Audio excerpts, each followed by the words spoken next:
Good evening. Please stand for the Pledge of Allegiance.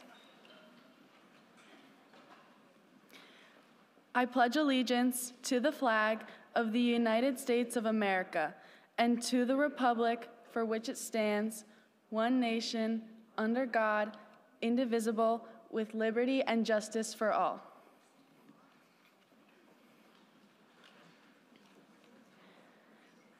Hi, everyone, and welcome to this year's Board of Education Candidates Night.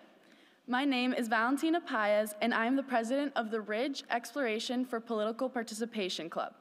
We are a nonpartisan club that helps to organize events like these, and we also focus on making sure we and other students are politically active and informed. Today, candidates will receive 60 seconds for responses to questions and 30 seconds for rebuttals after everyone has already initially responded. They will also get 90 seconds for their opening and closing statements. We are joined here tonight by incumbents Lawrence Rashio and Jennifer White, along with Deborah Marcus, Aaron Weber, Janice Corrado, and David Shaw. I would like to thank the candidates for being here tonight, and additionally, the League of Women's Voters, who are always an amazing partner with us for these events. Finally, I would like to express my gratitude to all of you for being a part of this event. We are handing out white index cards that you can write down your questions on, and you can raise up your index card and somebody will come around and collect them. Thank you.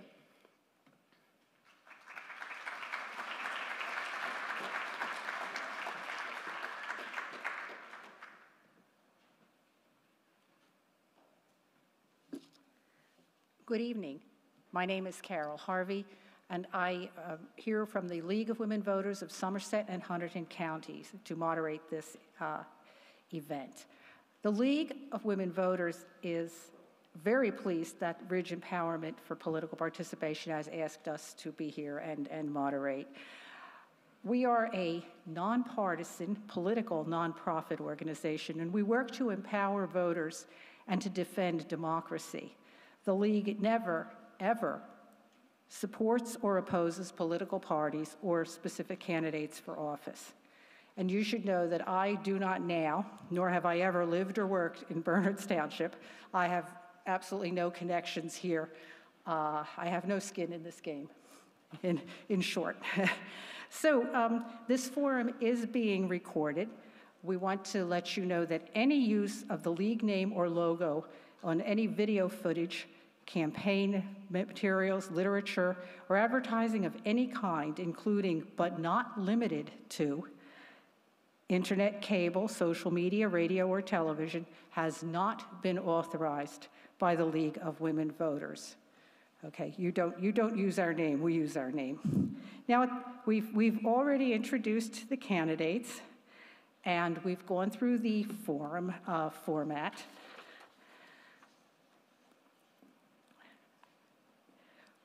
And we are asking the candidates questions that you submit. You've been submitting them, and you can continue to submit them if you have more questions as the evening goes along. I think you just raise your hand and someone will bring you an index card. So we are reviewing the questions that are submitted in order to avoid redundancy and ensure that a range of topics is covered, and that the questions meet our criteria for use, which is they must be issue-oriented, direct, no personal attacks, no hint of bias in any way. Now, after every candidate has answered a question, each candidate may request a 30-second rebuttal, and we've covered that with the candidates. Now, we're going to ask you at this time, please silence your electronic devices. Okay. Photographs or audio or video recordings by the audience members are not permitted. No taking pictures and posting to social media in the course of the event. We're here to listen to the candidates, and the candidates are here to communicate to you. So we want to make the best use of this time. So we're going to ask you to hold your applause until the end of the forum. You'll have plenty of opportunity at that time, and to refrain from any other interruptions during the forum. So now we're going to begin with an opening statement from candidate Rashio. Good evening. My name is Larry Rashio. I've lived in Berners Township since 2007 with my wife, Susan, and my 2 children, Jared, a junior at Ridge, and Samantha, a freshman in college. I'm happy to see so many familiar faces in the audience whose children I coached in girls softball, boys baseball, and CYO basketball. A biochemistry major at Syracuse University, I spent my entire career in finance, starting out as an assistant at an unknown French bank, and after 5 years there, became a senior managing director at one of the largest Wall Street firms. The reason I have chosen to run for re-election is simple. There's still far too much that needs to be done, and I want to make sure that I finish what I started. When I joined the board, our facilities and finances were neglected. This responsibility falls squarely on the shoulders of the prior business administrator and prior board members for not providing proper oversight. Millions of dollars in cash reserves left unattended in non-interest-bearing accounts, which cost us an enormous amount of lost revenue. Despite pushback, I saw no reason to raise taxes. All it took was some sound money management and real-world experience. I'm running on a platform that includes Debbie Marcus, an engineer with an Ivy League PhD in school administration, and Aaron Weber, a logistics and project management expert. I appreciate all the support I've received so far and look forward to a healthy and productive discussion. Thank you. We will now hear from candidate Marcus. Good evening. I'm Debbie Marcus and grateful for the opportunity to share my background and perspective on our community school district. We moved here in 2005 and have 3 kids, high school and beyond at this point, including a recent graduate of Ridge. As my kids grew, along with the kids of many people in this room, I was involved in planning many Liberty Corner PTO activities, ran Girl Scout troop combined with Mount Prospect through 7th grade, and most importantly to some, was a service unit cookie manager. I also coached boys rec basketball and other teams. Additionally, I was on the board of multiple nonprofits and am currently doing grant writing. My personal background, as Larry mentioned, is in mechanical engineering with a degree from Yale University. As an engineer, I take a focused and logical approach to dealing with any issue. I later pursued a PhD in higher education administration from the University of Pennsylvania with a focus on scientific literacy for non-science majors. I've taught at the college level and also volunteered at a preschool, letting me enjoy a wide range of learning experiences. I'm running for the Board of Ed because I see areas of our wonderful district that are starting to get off track. On the curricular side, we need to put the focus back on academics. Our teachers are burdened with more and more non-academic content, taking time away from core subjects that students need to learn in order to succeed in challenging careers. On the budgeting side, we need to review whether we have the best balance of students to administrators or whether some salaries could be repurposed. In general, I look forward to using my engineering and educational background to provide logical and relevant insight for the multitude of issues facing our district. Thank you. Okay. Thank you. So we will now hear from candidate Weber. Good evening, everyone. I'd like to thank the League of Women Voters for hosting this event tonight. I'm Aaron Weber. I'm running with running mates Larry Rashio, Debbie Marcus.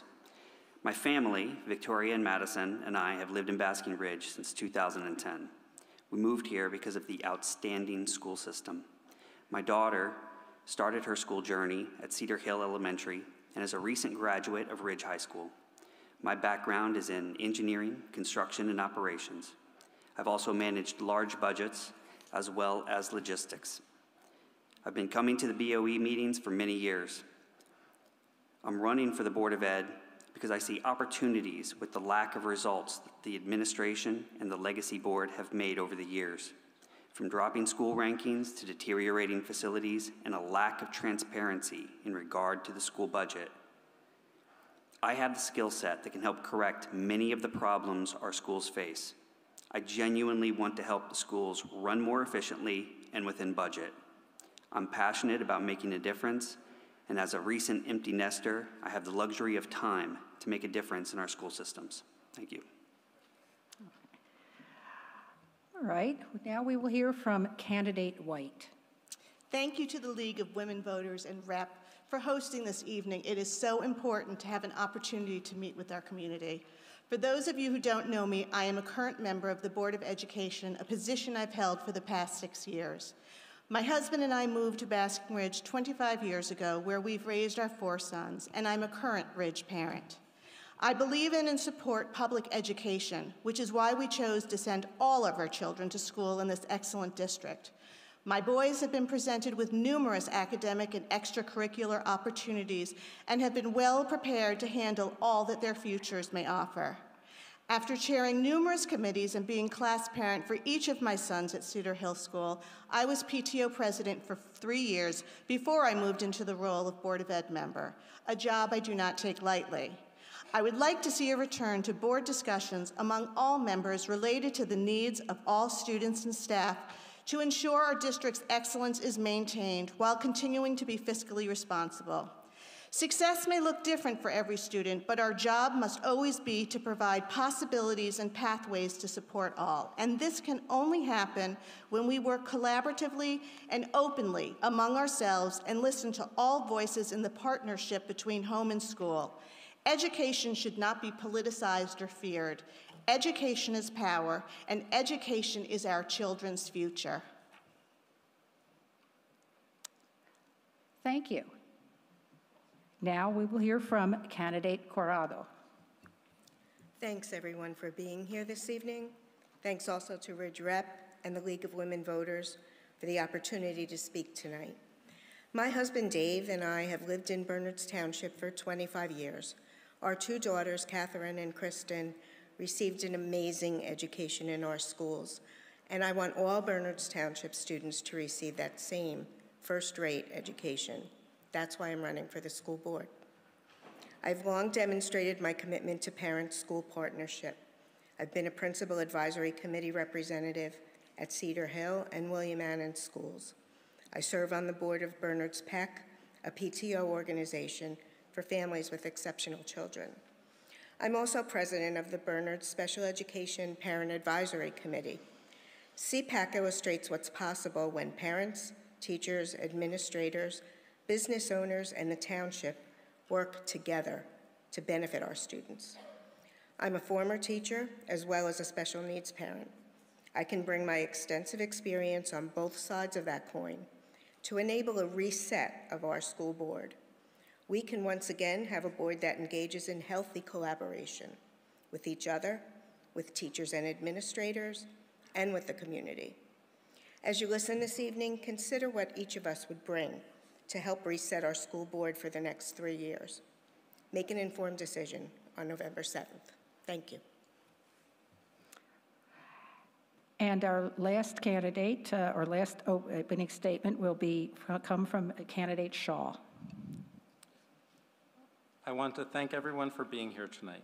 My wife and I moved here 9 years ago. Like so many others, we moved here for the great schools. We have 2 daughters who are now in kindergarten and 3rd grade at Cedar Hill. I am doing this because my kids are my world. I am in this for the long haul.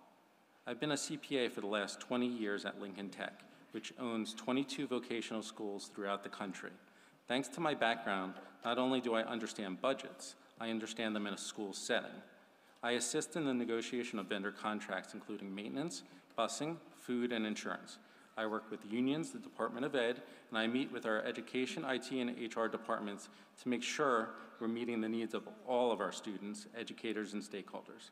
Because I work directly with Lincoln Tech's board and have been to countless board meetings over my career, I know how boards should function. So when I witness board members ignoring policies and the ethical oath of office that they swore to, when I see the majority blindsiding the minority with decisions and surprise motions, I know this board is putting their personal ideology before the good of the school system, before the future of our kids, and before the taxpayers that elected them. Our schools have been some of the best in the state for many reasons, but that distinction is at risk due to the actions of the current board. Let's change that and return this board to a well-functioning body that puts our students first. Thank you. All right, thank you all, and we will now move on to the question and answer part. So, question 1, our first question is, what factors do you believe contribute to teacher retention, and how do you intend to work on those factors? And our first question, the first is directed toward candidate White. That's actually quite a simple answer.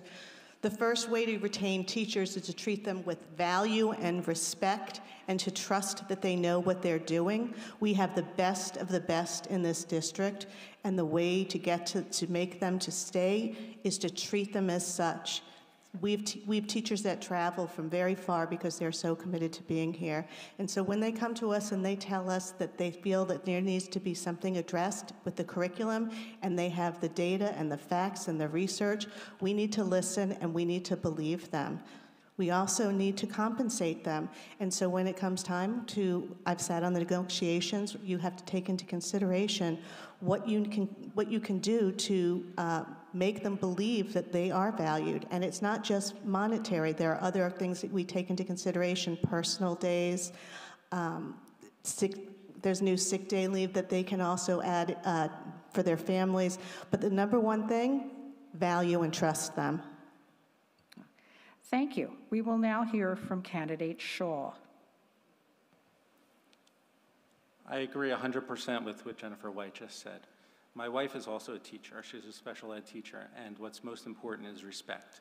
Treating our teachers with respect is so key. Other things that are important to teachers is money,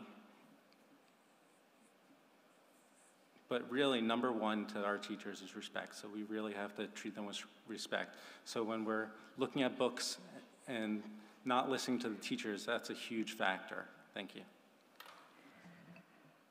All right, now we will hear from candidate Rashio. Our teachers are only paid $1,000 above the state median. They're significantly underpaid compared to other schools in our category and for what we're asking them to do. We're ranked 90th in the best places to teach. We have top-heavy administration costs. So how do you retain the good teachers? You pay them more. But supporting teachers is far more important than just paying them. Teachers in the past couldn't get supplies. They had to make individual trips to Costco, right? They had 1,100 open work orders. That's work orders, those were repairs that they requested that they weren't getting done. How do you retain teachers? You provide them with a good, safe, working environment to work, someplace where they want to come. But most importantly, the negotiations are coming up this year. We need to pay them more, which means we need to streamline our budget in order to have that money. All right, thank you. And now we will turn to candidate Weber. Teachers are our biggest asset. On average, our schools are ranked #1 in the county, but when it comes to teacher pay, they're only ranked 9th out of 18. It simply isn't fair. Everyone wants to reward teachers for a job well done. We have a teaching contract that's coming up this year, so it's very important to make sure that we reward their hard work and all of their effort. I've been coming to Board of Ed meetings for many years. When I hear about some of the facility problems that they've had and they've struggled with, no teachers should have to worry about rodents in their classrooms and bathrooms that don't work. We want to make sure that we get these kinds of things fixed so teachers can do what they do best, which is teaching. Thank you. And now candidate Corrado. I follow a lot of teacher pages on Facebook and other social media. There's a Peanuts cartoon that I particularly love. Charlie Brown and Peppermint Patty are sitting under a tree, and they're talking about what they want to be when they grow up. And Charlie Brown says, well, what do teachers make? And Peppermint Patty says, they make a difference, Charlie Brown. They make a difference. And no one becomes a teacher to become rich. The success of their students is what motivates them to go into that profession. You know, it's interesting to me to hear someone on the stage say, you know, how important it is teachers get the salary that they deserve, when in August 2020, this candidate had a headline in a letter to the editor saying, teachers and their unions have lost the moral high ground. You know, which is it? We either value our teachers or we don't. And I value teachers. Thank you. And finally, we'll ask for candidate Marcus to respond. As my peers, Larry Rashio and Aaron Weber stated, In addition to the obvious of salary, the environment that one works in really helps make or break a person's decision to remain in a position. I remember back when my kids were in elementary school, our PTO was raising money for air conditioners as like stopgap window units as they were fixing the system. And we're still dealing with HVAC systems, although it has improved a lot. Teachers can't teach, they're not comfortable. Students can't learn if our classrooms are not comfortable environments to just be in. It also can be helpful as a teacher to be able to teach your subject and not be thrown a lot of additional burdens to take account for within the classroom. And we should allow the teachers to focus on their subjects. If we want to change salaries, we do need to look at cutting other areas. That's how a budget works. So I would commit to doing that because I do think teachers are a valued part of that. The last thing I want to say is the teachers union does limit and cap the amount that we can pay people. And I met a teacher who said she'd rather keep teaching, but it makes sense for her to quit and go teach somewhere else because of the union cap. All right, okay, that closes out round one, except for rebuttals. Is there anyone here who would like to offer a further comment? Okay, that's Candidate White. You have 30 seconds. Yes, the first thing I'd like to do is correct a mistake of information provided. We are not negotiating with the teachers' contract this year, and I know that because I was on the BTEA negotiation team when we negotiated their contract, and therefore I know firsthand exactly what the teachers want and what they need, and I stand by that. I say the first thing that they want and need is to be listened to and respected, and that they will take that over having an extra box of Kleenex in their room any day. Is there any, okay, Candidate Ratio, 30 seconds. Again, supporting teachers is much more than just listening to them and saying that you respect them. It's actually taking action for things. Right? If they're complaining that there's rodents in their rooms or their bathrooms aren't working, we need to listen. Provide them a safe working environment. And oh, by the way, they're leaving for as little as $5,000 to $7,000 a year, as they should. We got to do better with our teachers. And anyone else? Candidate Corrado. I just would like to encourage everyone up here to really have a conversation and a discussion with actual teachers in our teaching district before you make assumptions about what it is that's so important to them. Not one teacher I've spoken with complains about air conditioning. So I don't know. That's, maybe we're talking to different teachers. Okay, last call. All right, we'll move on to the next question, and since somebody happened to mention money, we're going to move to the budget. So, let's each of you think about your budget priorities. What types of budget cuts, if any, would you support if you are elected to the school board? But also, on the other hand, what would you specifically want to protect? And our first candidate is Candidate Corrado to field this question. I think we need to be honest when we talk about the budget. We know that costs have gone up and they'll continue to go up. The question is, how do we go about reducing spending and making those tough decisions in a way that least affects the needs of our students? Our board should be more concerned with student outcomes. I've enjoyed very much hearing from the district's new business administrator, Mr. Rollo. I think he's doing an excellent job of looking at things through fresh eyes. He's come up with some creative solutions that take into account the complexities of school finance while increasing efficiency. I'd like to see more of that. I also think we really need to do a reset and really pay attention to what the student outcomes are for all students, not just the students at the top of the percentage scale. All right, thank you. And now we will hear from Candidate Ratio. Streamlining technology is a major focus in order to bring down costs. We've implemented a new asset management software and a new accounting software that will take much of the manual work out of the budgeting. But there's more important things. When I started on the board, the finances were not being managed properly, right? Worse, we had $28 million sitting in non-interest-bearing accounts. We had money sitting at Wells Fargo earning zero. Not only that, we were paying $8,000 a month in banking fees just for the privilege of holding our money. Anybody who knows anything about finance knows that if you have the money, you control the terms. Right? That's about $96,000 a year in banking fees alone. That's a special ed aid and a half. So think about that. If we're not focused on our finances and making efficient decisions, everybody's going to fail. All right. Now we're going to turn it over to candidate Weber. I love this question because for years, myself and others have requested line item budgeting so we could see exactly where the tax money is going. We also asked for receipts. You can't do a budget off of the previous year's budget. You need to know where the money was spent. That tells you where you need to allocate resources. Without access to this information, it's impossible to make any meaningful suggestions to the budget. Okay, now candidate White, please.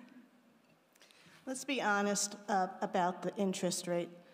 All interest rates were zero, were flat. And so as soon as the interest rates went up, our BA took care of making sure that he took advantage so that we could have the additional revenue. So that being said, I don't want to see anything cut. I think all of our programs, our services are what make our district so wonderful. And so you can't just say, what do you want to cut? You have to first determine what the needs are. So I would like us to be able to increase our guidance counselors. I would like us to look at class size. I would like us to look at the electives that we offer. I would like us to see if there are other APs that we can give. I would like to see what we could do to have more to the arts programs. But you have to do that with thoughtful discussion and research. And then, and only after you've done that, can you determine where, if you must make a cut, how to do it so that the kids do not suffer in any way, shape, or form. Thank you. And now it is candidate Shaw's turn. I have studied the budget because I'm a budget guy. We may need to reduce expenses. That's definitely something we might have to do. The budget actually went up 6% this last year, even though they talk about that they're being fiscally responsible. We need to analyze and reduce with the least impact on our students. Since I know budgets, I understand how we could do this without hurting our students. We could look at things like insurance, medical, pharmacy, property and auto insurance. We can negotiate contracts with creative ideas like rebates, credits, tier discounts. We could review our maintenance, busing, and food contracts. What we can't do is just cut assistant principals without thinking about it, without understanding what they do. We need to put our students first. Our students are not products, they're not widgets. Thank you. All right. Now, do we have anyone who would care for a rebuttal? Okay, that is, oh, sorry. I didn't answer the question. Oh, I'm sorry. Oh, I didn't mean to skip you. Okay. Oh, all righty. You won't forget. Okay. Then it's candidate Marcus. I'm sorry. We have 1,000 fewer students than we did 10 years ago, and yet we have the same administrative level. Now, there is a chance we do need to maintain that because we do have some more needs, but we definitely should look more deeply at whether we could move some of those salaries towards counselors or higher pay for value teachers, or perhaps even consider tax cuts. However, I would definitely want to protect the special needs program for the kids with special needs, as many people move here for that area, and we have been getting less and less reimbursement from the state. When I worked at a university, I was a liaison with Coopers and Libran to review our whole administrative structure and flow chart, and we were able to streamline a lot of administrative aspects that helped keep things cost effective. I will note that we already have a CPA on our board, so although I do appreciate additional insight always, it's not as critical at this point. Thank you. Okay, now we can talk about rebuttals. Who would like to, okay, candidate Ratio. Okay. First of all, with the interest rates, the Fed started raising interest rates in March 2022 when we had money sitting in an account. Between the time that started and we started on the board, the daily average Fed funds rate was about 4.5%. That's about $645,000 left on the table by doing nothing. The budget is higher this year because we didn't move fund balance to reserves and instead budgeted for the varsity field as part of the operating budget. So that's why it's raised by almost $4 million. Okay. All righty. Now, okay, Candidate Shaw. So with, excuse me, with interest rates, the Fed did start raising earlier on, but they raised very little at the beginning. They really only raised this year. So there was no chance to get higher interest rates till this year. And the big reason why banks started giving out more higher interest is when the regional banks had issues like Silicon Valley. That's really the only reason they started cutting their fees and raising interest rates. Thank you. Okay, who else? Okay, Candidate Corrado. I think one of the things we need to keep in mind is, we talk about numbers and budgets and student enrollment. Nobody is really discussing the story behind the numbers.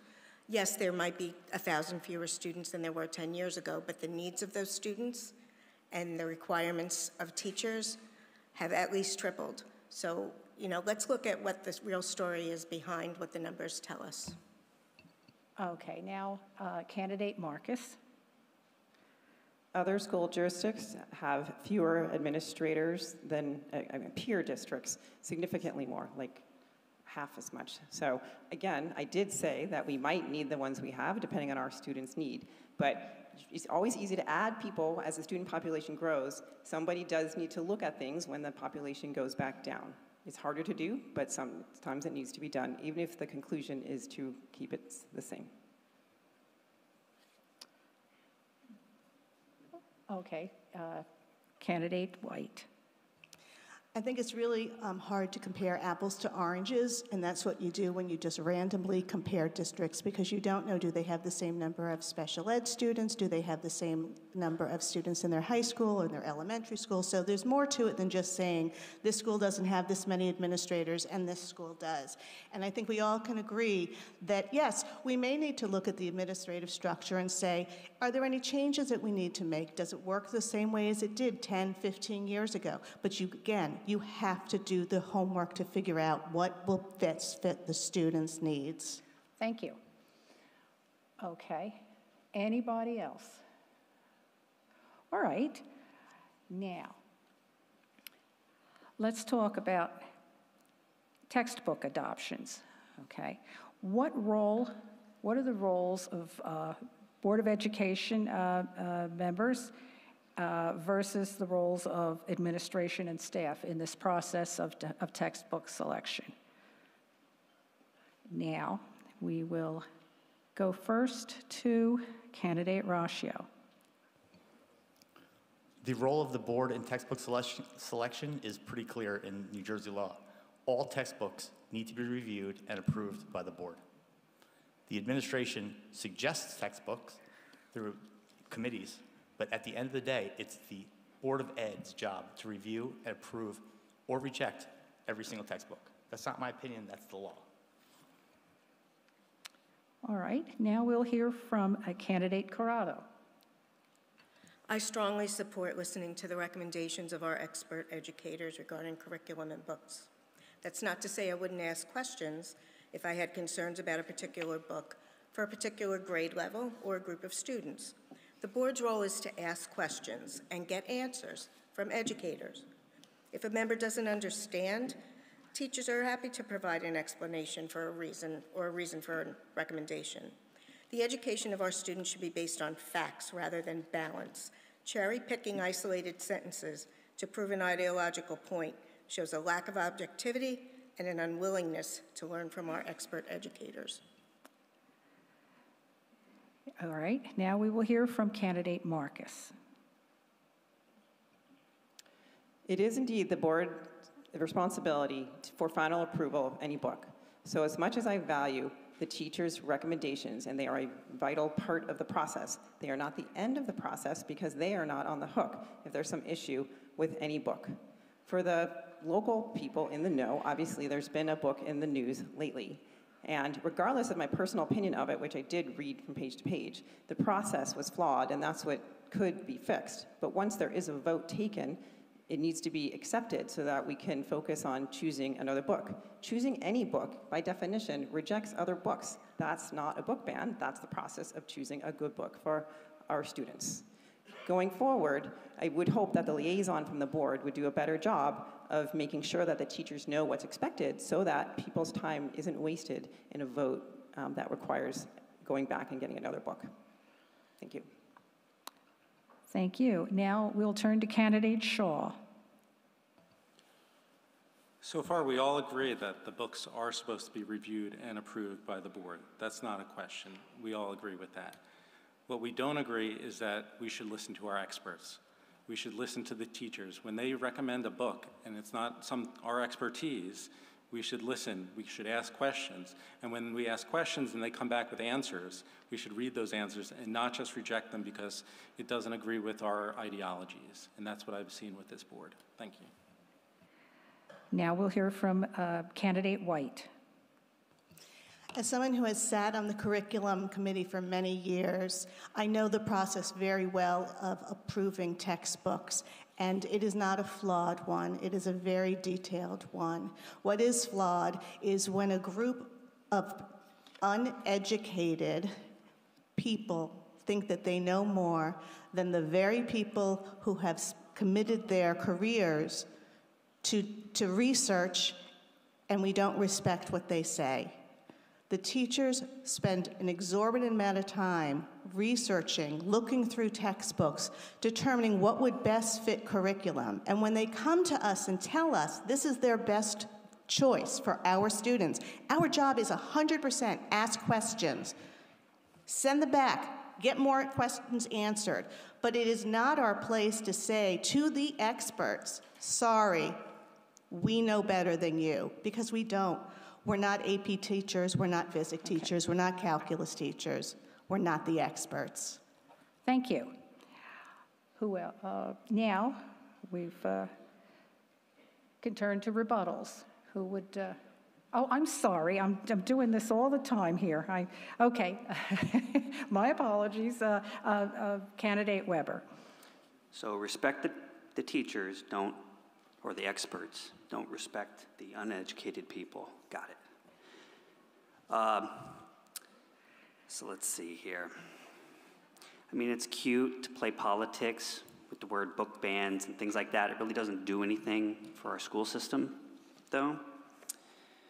We said we all agreed that there's the process, and then at the meetings, we actually had a Board of Ed candidate that admitted to not reading the book, which is what you'd have to do to review it. It's just simply trust the teachers was all we ever heard. We spent multiple board meetings explaining the inaccuracies of the books, why it was insulting to minorities, and I didn't hear a lot of people argue against those facts that were presented. All we ever heard was trust the teachers. The Board of Ed did their job and they did it well. All right, well, thank you. And now we can go to rebuttals. Candidate Shaw. I didn't see the board or hear the board say anything about physics books, math books, any other books besides the one that had personal ideologies that they disagreed with. And also, our teachers use the book as a tool. They supplement it. They don't just use a book. If there are things in it that we may not agree with, they'll use something else to support it. Thank you.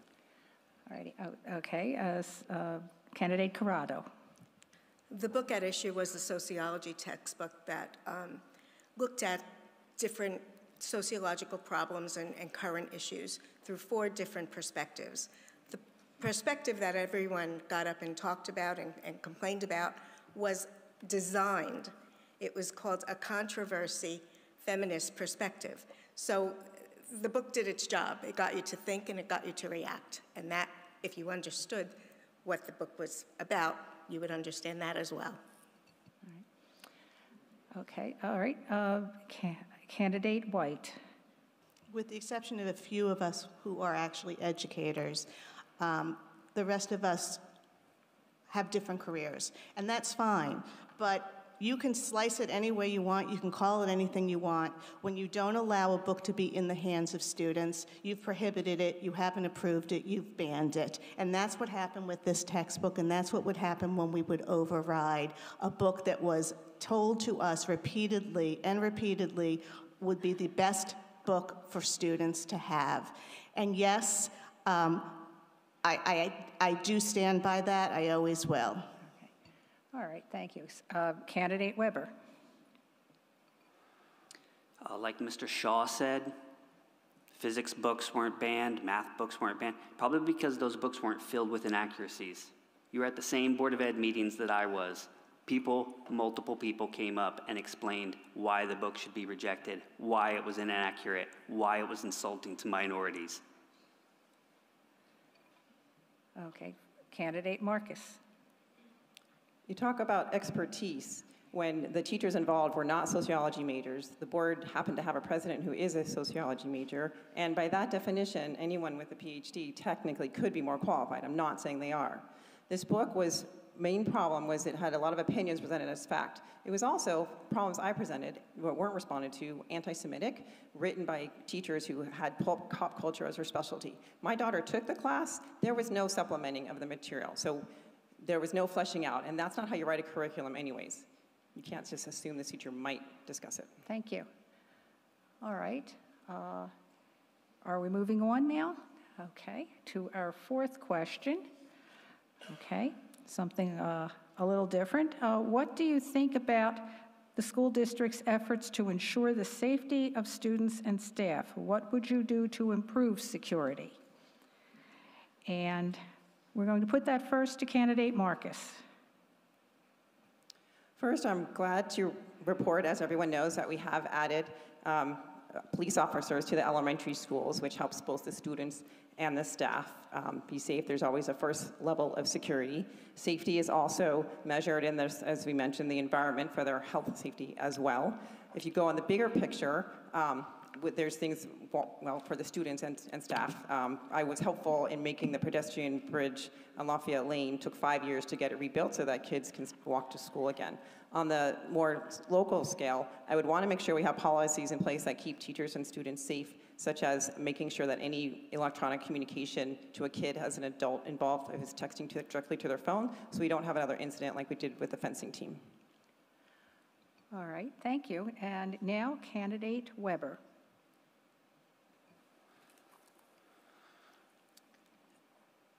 The police officers' additions at the school was a step in the right direction. I'm glad that finally we have police officers at every single school, and I want to commend the previous board for doing that.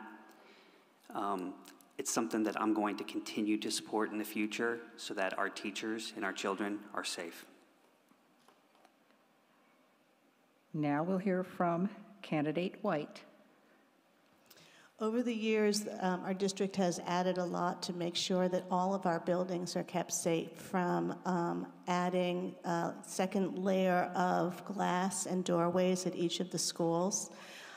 We've also added in the IDs for the students with the lanyards to come in from, and yes, I would support collecting the lanyards at the end of the school year. But just like anybody who goes to college and has to wear a lanyard, and anybody who works at a company, you wear a lanyard. I do support that. But I think safety is not just about the security and the police officers and the doors locked. I think safety also means that the school itself is safe for kids. There are safe zones for them to go to. There are teachers that they know that they can go to for help. There are guidance counselors that they can seek out. They know that if they have a problem, if they need support, there are safe places for them to go. And I think that that is a huge, huge part of every single building. Now we'll hear from Candidate Ratio. I think putting armed officers in the school this year was the best thing we could have done. It is such a deterrent when I drive by Liberty Corner School to see a marked police officer. I would not have been able to live with myself if, God forbid, something happened and I knew that I was in a position to have done something about it. 2018, this was recommended. Chief of Police recommended it. We pushed it off. A safe space, I don't understand the safe space things in school, because by saying one place is a safe space, you're implying that the place next to it is not a safe place. We need to make the entire school safe, which it is, by keeping up the facilities, by keeping our financials strong, all that stuff. So keeping the kids safe is twofold. It's making sure everything's working properly, and B, making sure we are armed if, God forbid, something happens. Okay, now we'll hear from candidate Shaw. I agree that safety is one of the keys. It is maybe the most important thing is to keep our students safe. And I pray that we never have to use our officers in our schools now. What I think we need to do is continue to listen to the experts. We should continue to talk to the police department and see if they have any more ideas. But I also agree with one of the other candidates who spoke that social and emotional learning is so important to keep our kids safe. If they have issues, they have to know where to go, where to turn for help. Thank you. And finally, candidate Corrado. To be honest, I was reluctant to see armed security officers stationed in our elementary schools, and I said so publicly. The fact is there are experts who know much more about this than I do. And so when Police Chief Berger and Mr. Markarian and Security Director Werner felt strongly that our students should be, have an extra level of security, I value their expertise, and they are the experts. As president of CPAC, I do want to raise one concern. Some of our neurodiverse students may communicate or respond differently than other students in certain situations, and I would like to ensure that our SLEOs receive additional training in working with these students. But I trust our school professionals, and I have great faith that this is likely already in the works, and our SLEOs are probably being welcomed as valued members of their school community. All right. Okay, I got through that without missing someone. Let's turn to rebuttals now. Okay, candidate Marcus followed by candidate Weber. I neglected to mention that when I talked to some parents, I was also happy to hear that some may have also been a little reluctant to have the police at the elementary level, but the officers have been being well integrated into the school community with assemblies and Q&A sessions and kind of the get-to-know-you activities. It's great that we have a first responder on site who can help with more common issues, like also conflict resolution or occasionally a student skirmish. Okay, candidate Weber. The lanyards are a nice step in the right direction, but they're probably creating more issues than they're solving. No one collects them when they're done for the end of the year. They don't activate the door to open. Anybody could get one if they really tried to. And is this a prevalent problem that we're trying to solve here, or are we just trying to create a false sense of security here? If you want to do lanyards with an ID, let it actually buzz you in. Okay, candidate Rashio. I'd like to agree with Ms. Corrado on something. The special education kids I'd like to see them interact more with the police officers, get to know the police officers. But there's another population that we missed is the ADA, right? Making sure that our elevators work and our ramps are safe for the kids. We're putting in a new ramp that goes from Ridge down to the football field to make sure that our handicapped children can access it safely. So there's a lot to it. Okay, anybody else? Okay, candidate Shaw. For the kindergarten kids, they use lanyards as well, and for them, it makes sense. For the kids in the high school, I agree. As of now, based on how they have it set up, it doesn't seem to be working. So unless they come up with a better solution, I agree the lanyards aren't the right solution. Anybody else? All right.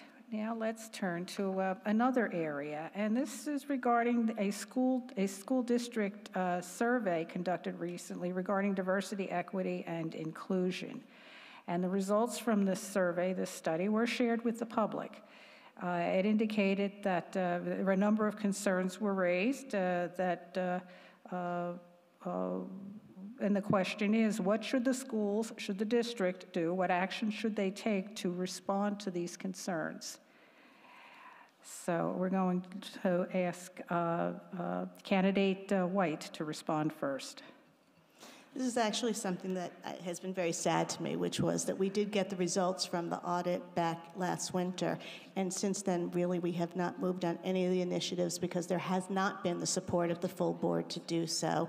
There was a great deal of information that came out about students that felt marginalized and felt like they were being treated less than and didn't see themselves represented in textbooks and in books that were being read in the classroom. They didn't feel that they were being treated in the same way. They didn't feel they had the same opportunities. We heard similar situations from teachers as well, saying that they felt that there were issues. And so I would like us to take some of those recommendations and look at the material in the classroom and make sure that we see that all the students are represented in them, and that we have some more of the BT Connects and break into small groups and start working together to address some of these issues so that the kids do feel that they all belong, because not talking about it doesn't make it go away. Thank you. Now we'll hear from candidate Shaw. I also agree. We need to support the DEI survey. Some said that the survey divides the community. I disagree with that. We met with a number of voters from different backgrounds, and they said that their students felt badly about their religion and about their ethnic groups, how they were depicted in books and by some teachers and students. That made me really, really sad. It was disheartening. We need to hear from everyone, and we need to listen. And when we find these things, we need to go back as a board and talk to the teachers, maybe include more training, maybe look at those books, make them understand how we need to treat our kids, and everyone should be respected. Thank you. Now we'll hear from candidate Corrado. Like Ms. White, I've also been extremely disappointed that the current board has not made the DEI report recommendations a priority. Our community is growing more diverse all the time. We need to learn from and about one another through factual information guided by educators.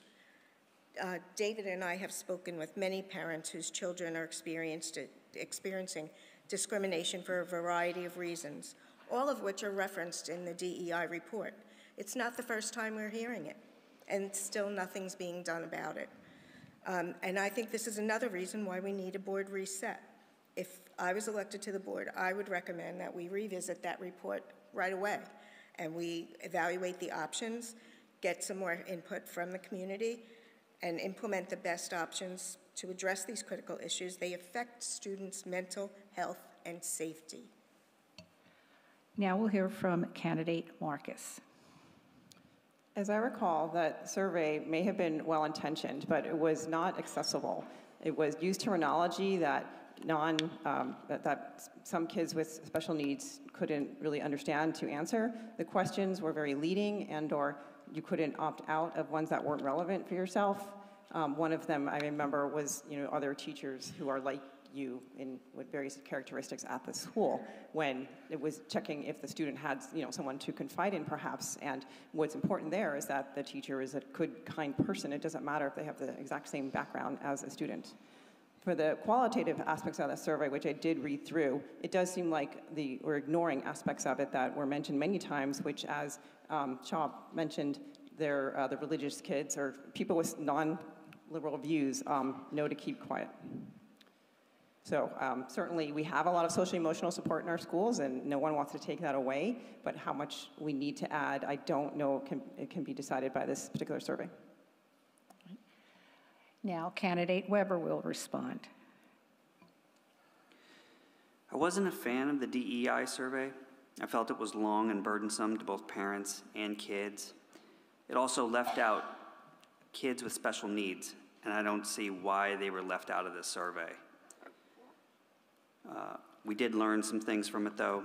We found out that the kids that felt most disenfranchised were Jewish, Catholic, conservative, Republican.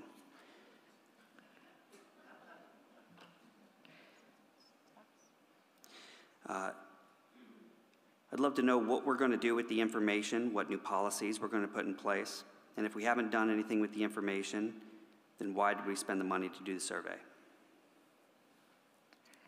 And finally, we'll hear from candidate Rashio. My biggest problem with the DEI survey was that it was a solution looking for a problem. Special education kids, special needs kids, were completely left out of that, as were kids with disabilities.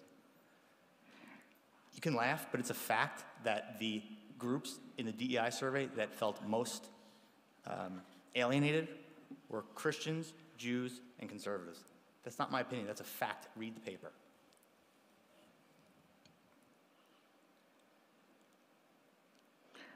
All right. How about some rebuttals? Anybody? Okay. Candidate Corrado. As president of the Special Education Parent Advisory Committee, the accusation that special needs students were left out of this survey is absolutely untrue.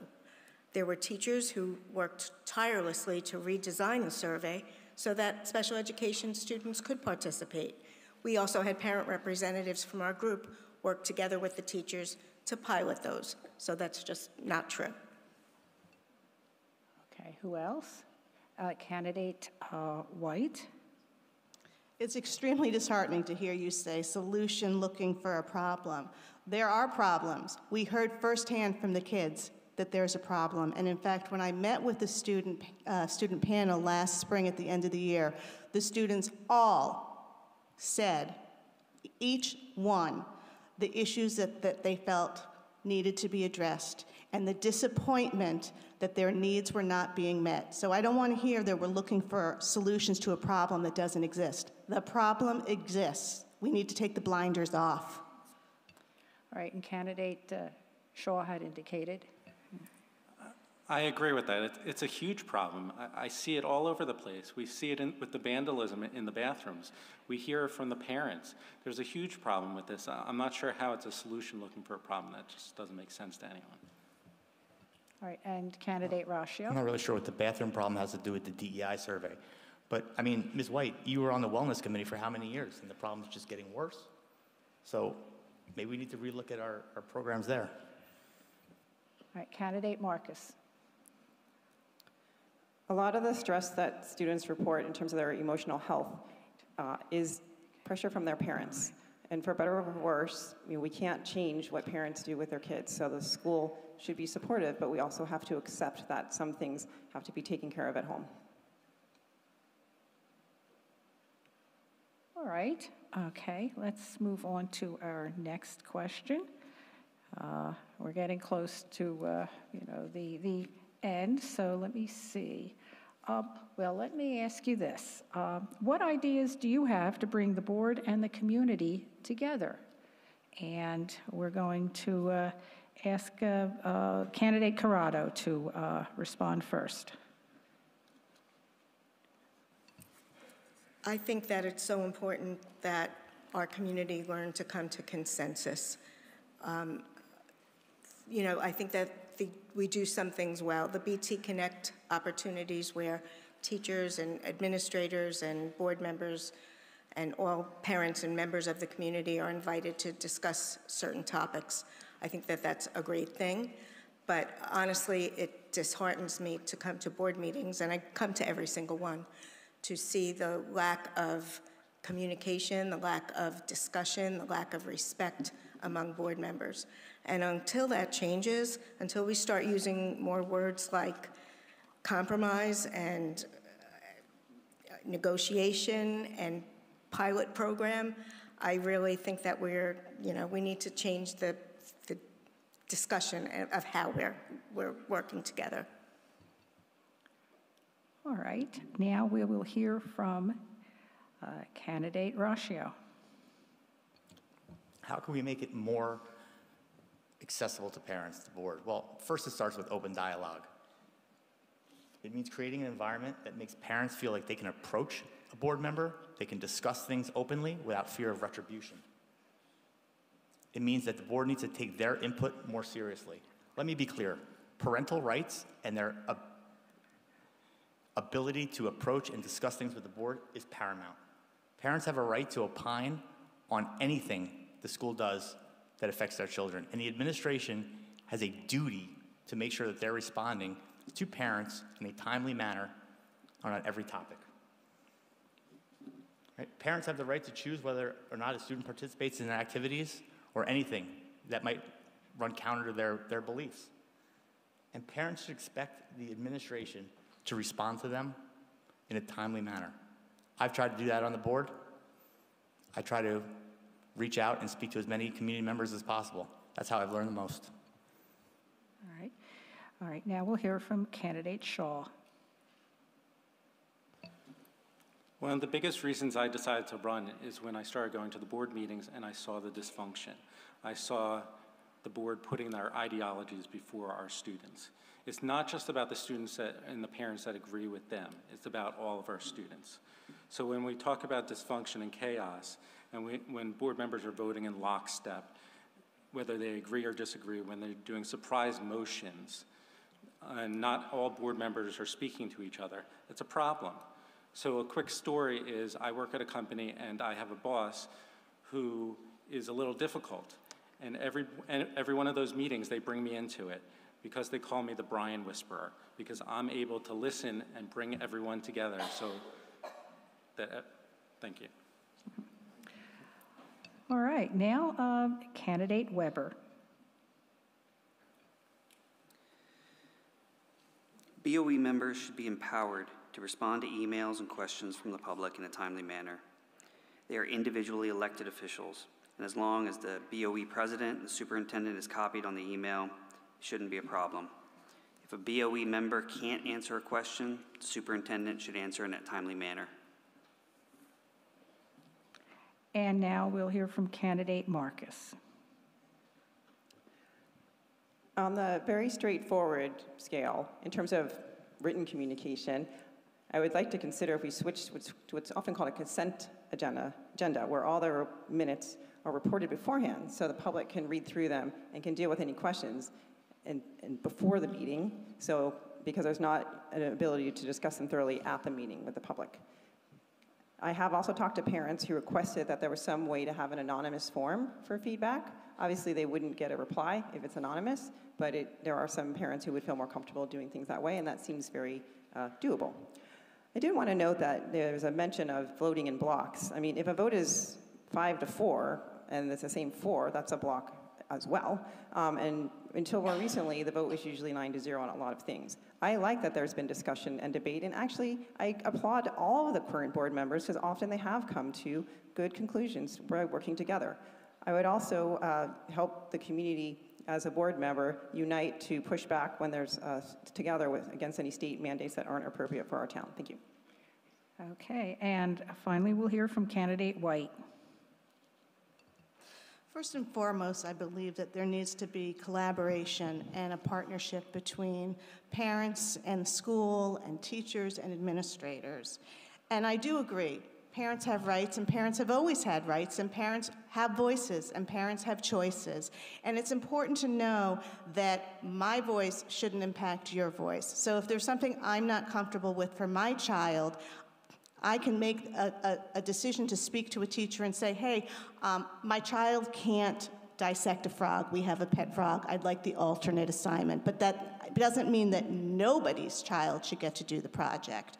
So in that sense, I do think that we all have to use our voices to do what's best for our kids. In terms of the board, we've heard about this legacy. Let me just be clear. We're one board with old members, new members. There'll always be older members, and there'll always be newer members. Despite that, we have to work together, and that's what has not been happening this year. We have not been collaborative or cooperative with one another, and that needs to change. All right, do we have any one who would like to comment further? Candidate Weber. You say you were pro-parent. Explain to me how you were pro-parent when you approved hiring an outside consulting company called High Top, who got caught on hidden camera a couple weeks ago, where they explained how to push their agenda in schools and how to get around the opt-out process and circumvent parents' rights. You were on the wellness committee. You approved them.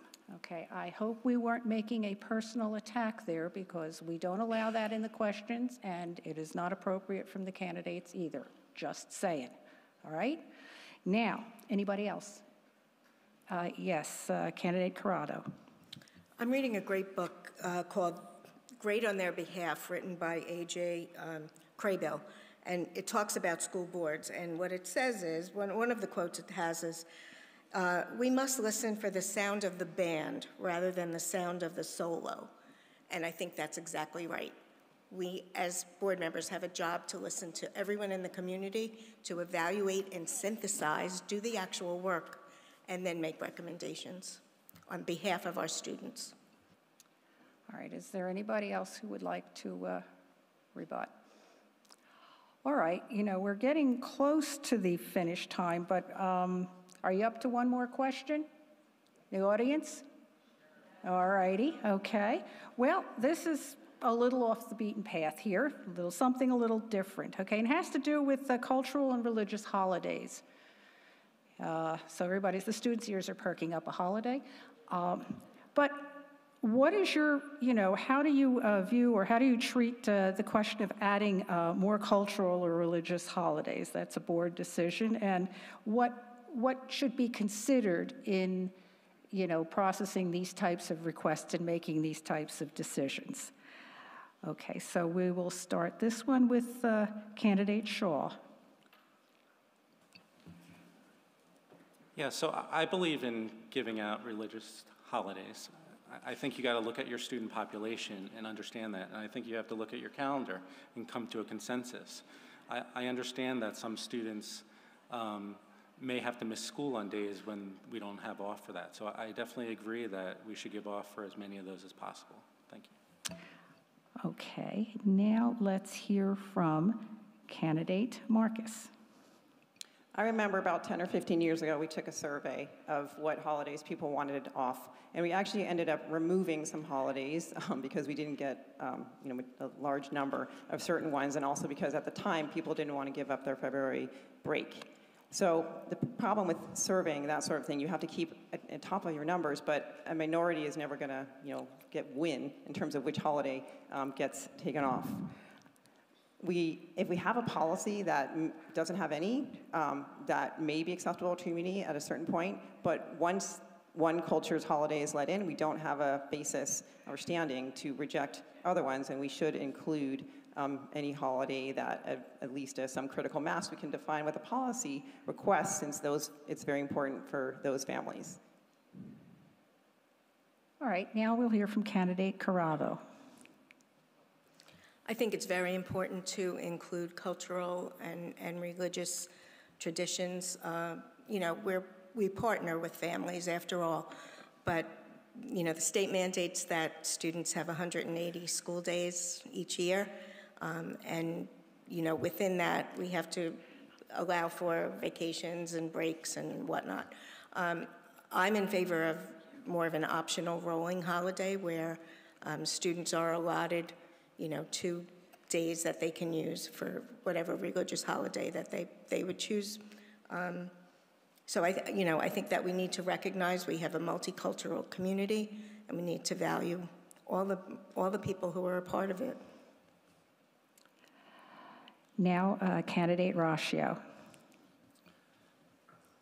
I think if it's a holiday that entails, a student being out the entire day, Rosh Hashanah, Yom Kippur, Eid, then we should accommodate them. Each religious group should have at least one holiday. How do we fit that into the 180 days? That's up for discussion. Maybe get rid of a wellness day here and there.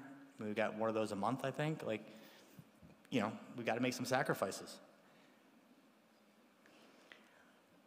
All right, now candidate White. I've sat on the policy committee where we've discussed the issue of calendar quite often, and there's a lot more to it than just saying we need to be able to add another holiday. I do 100% support the fact that we want to recognize as many holidays as possible, but there are constraints such as the contract of when you can start the school year and how late you can go into to June.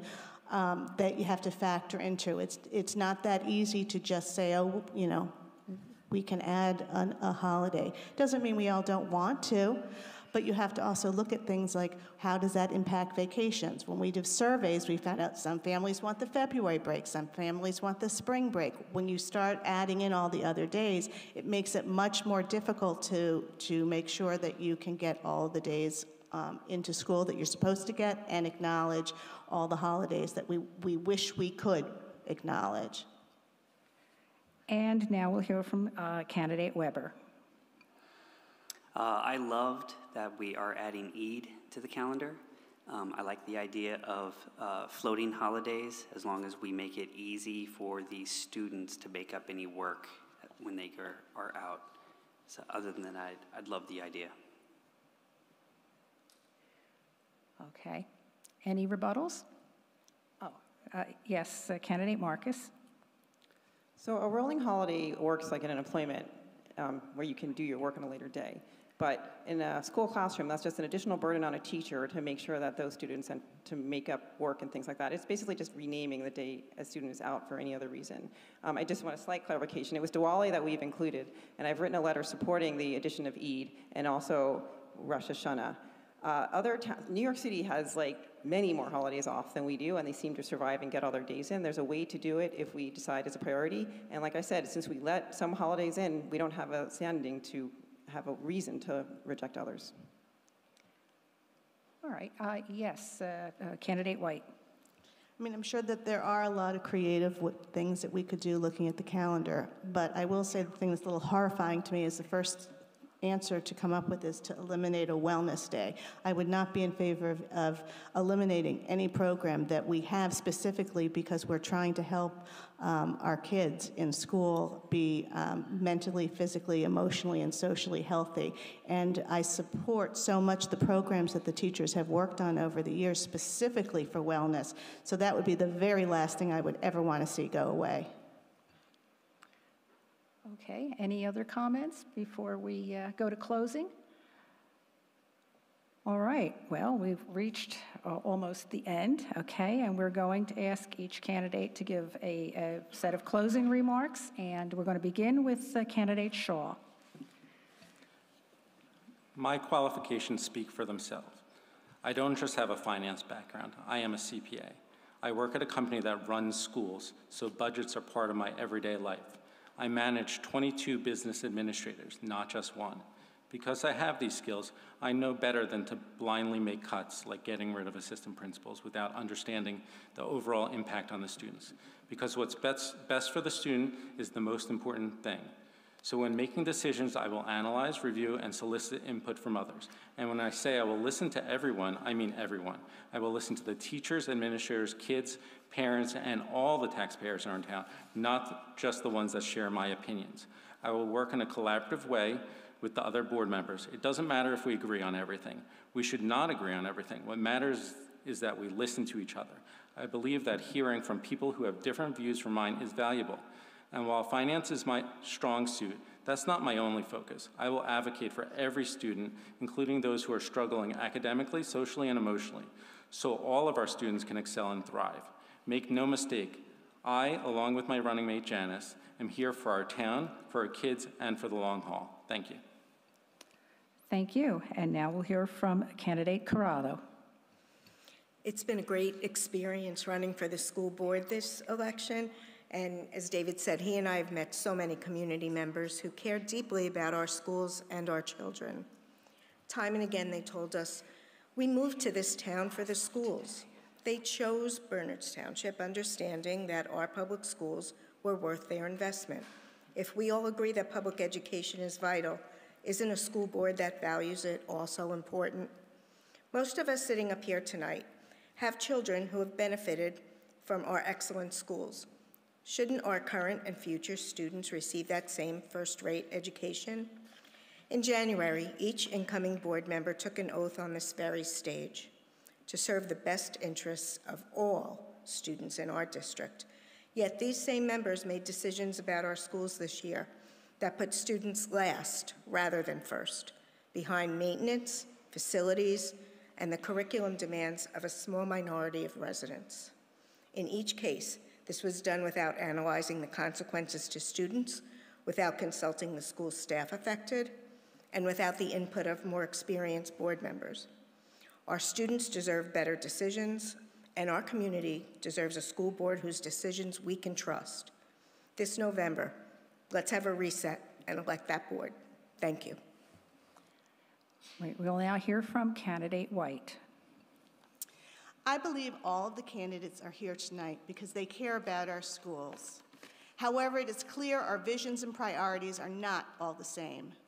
As a Board of Ed member and a current district parent, I firmly believe nothing is more important than providing the best education to every student in Berners Township so they are able to thrive. And this is why I am so concerned when I hear other candidates say issues related to respect, belonging, feeling valued and included should be left at home. We're a partnership, the school and parents. Pathways and possibilities must be a priority. Students need to be physically and emotionally healthy to be available for learning. While I agree fiscal responsibility is essential, decisions need to be made thoughtfully with the input of our educational experts. When we invest in our children, we invest in our future and the future of our town. The Board of Education is a team. No singular person is responsible for any successes or failures, but are the result of decisions made by a 9-member board. I hope I'm given the opportunity to serve another term, as it's been an honor to do so these past 6 years. But there is still much work to be done. All right, we'll hear from candidate Weber now. I'd like to thank everyone for coming out tonight. For several years, I've attended the Board of Education meetings, and I've been disappointed in the missed opportunities. The BOE faces many upcoming challenges. Our teachers are underpaid compared to the surrounding districts and overburdened with state mandates. The BOE should be good stewards of our tax dollars and ensure that they are not spent frivolously. We need strong leaders on the Board of Education, people who will fight for our kids and not rubber stamp budgets without even knowing what's in them. We should have the courage to push back on Trenton when they push their political activism on our students. We saw this during COVID lockdowns when Trenton's policies caused undue stress, mental health issues, and declining proficiency scores in core subjects. My background is unique. There is no other candidate in this forum that offers the same skill set as mine. I have a background in managing large financial programs, logistics, construction, and engineering, all areas where I see a large number of deficiencies in our schools. Issues in our schools have deteriorated to the point where everything has become a crisis. I grew up on a small dairy farm in southern Indiana. When our community faced a crisis like a tornado or a fire, we always came together and helped each other out for the common good. I had the honor to serve in the Marine Corps, where mission accomplishment was priority number 1. In my current role of building wireless networks, it's my responsibility to keep cell service available for emergency services and first responders. I humbly ask for your support and vote November 7th, along with my running mates, Larry Raschio, Debbie Marcus. Thank you. Now we'll hear from candidate Marcus. I'm on track to have knocked on almost 1,000 doors throughout this town. I've had the privilege to speak with so many residents and gained much insight, from young professionals to first-time parents to teachers in town to empty nesters. The Board of Education must represent them all. We all care about our community's kids and the society we want to live in. We support and work with our great teachers and administrators, but the Board of Ed's role is to serve as a communications link between the school system and the community, and to represent parents and all taxpayers. My approach is about balance and process. Will we have non-academic, non-vocational subjects in schools? Of course, but where is the balance point? When does it become too much and take away from the main purpose of schools? That is a discussion our community needs to continue having. What is the process for making decisions on items like textbook approval? If it's a vote, then results should be accepted, or we should change the process. Overall, I'm committed to valuing parental input as having the highest priority, and also respecting that all taxpayers have a say in what they think is appropriate for kids to learn in our society. My engineering logic and PhD in education administration provide a solid perspective for dealing with issues and helping our children succeed. Please vote column A for education so we can secure a solid future for our community's kids. Thank you. And now we will hear from candidate Raschio. Thank you to the League of Women Voters, the student government helpers, my fellow candidates, and those in the public. I'm a straight shooter. I know that makes some people nervous, but I wear that as a badge of honor. In my experience, if you're not striving for success and improvement or pushing for better results for our children, you're just standing in the way. Prior boards were not on top of our finances, showed no regard for degrading infrastructure, and showed no aptitude for making difficult decisions in difficult times like COVID. Results are what matters, and given the challenges that our district faces right now, there is no team better equipped to tackle them than a financial professional, an infrastructure and logistics expert, Erin Weber, and an Ivy League PhD in school administration, Debbie Marcus. I'm proud of the accomplishments I helped shepherd through this year. The girls softball team has a playable field after years of being ignored. Armed officers in every school without having to increase the budget or raise taxes. Better management of our cash reserves. There is no tax increase that can bend the cost curve that we're facing right now. I took the students' and teachers' complaints about facilities seriously, identified almost 1,100 open work orders, and cut that down significantly. We got the road paved behind Ridge to alleviate traffic. All board members took a supportive role in these accomplishments. I'd like to think I took the lead in many of them. I don't question the sincerity of my opponents. I've worked closely with one of my opponents on special ed initiatives. I text one of my opponents on a friendship level about musical theater and her son trying to break into the business. This is not personal at all. Thank you. All right, now I'd like to thank our candidates for taking the time to participate in this forum and thank our timekeepers for keeping us on track. Also, thank you to the rep students, their advisors, and other Bernard Township technical and other staff who together made this forum possible. And finally, thank you to the Bernard Township voters for attending and providing some excellent questions. I'm sorry we couldn't get to all of them. You submitted some great questions. Through all of your efforts, it all came together tonight, and tonight you made democracy work, and the League thanks you for that. So please give our candidates, our students, our staff, and yourselves a round of applause.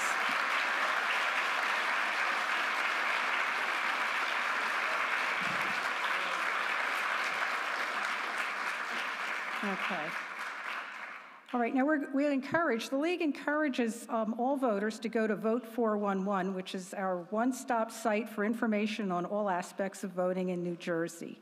As of now, you would be able to go into the system, pull up your ballot for this election, and view how the candidates responded to questions that we asked them about specific school or township issues in the case of the Township Committee.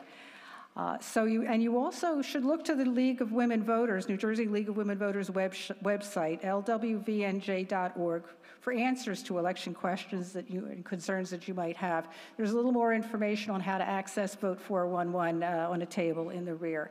Now I would like to introduce our Rep President, Valentina Paez, for closing remarks.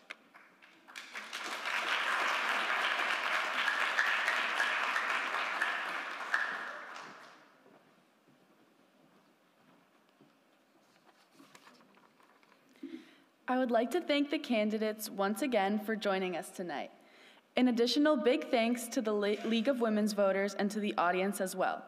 The recording of tonight's debate can be viewed on the League of Women's Voters website and the Ridge Exploration for Political Participation website as well. Just a reminder that there are 3 ways to vote in the upcoming election. The first is to vote by mail if you have a vote by mail ballot. The ballot must be postmarked, placed in a secure drop box in one of Somerset County's secure drop boxes, or delivered to your County Board of Elections office, all of which are due by 8 p.m. on November 7th. The second way is in-person early voting, which takes place at any early voting polling location in Bernards Township. Early voting in New Jersey is from October 28th through November 5th, which you can do from 10 a.m. to 8 p.m. on Friday and Saturday, and 10 a.m. to 6 p.m. on Sunday. You can obtain the list of early voting polling locations in your county at Somerset County's Board of Elections website. The third way is at your polling place on Election Day on Tuesday, November 7th from 6 a.m. to 8 p.m. Thank you all so much for coming tonight.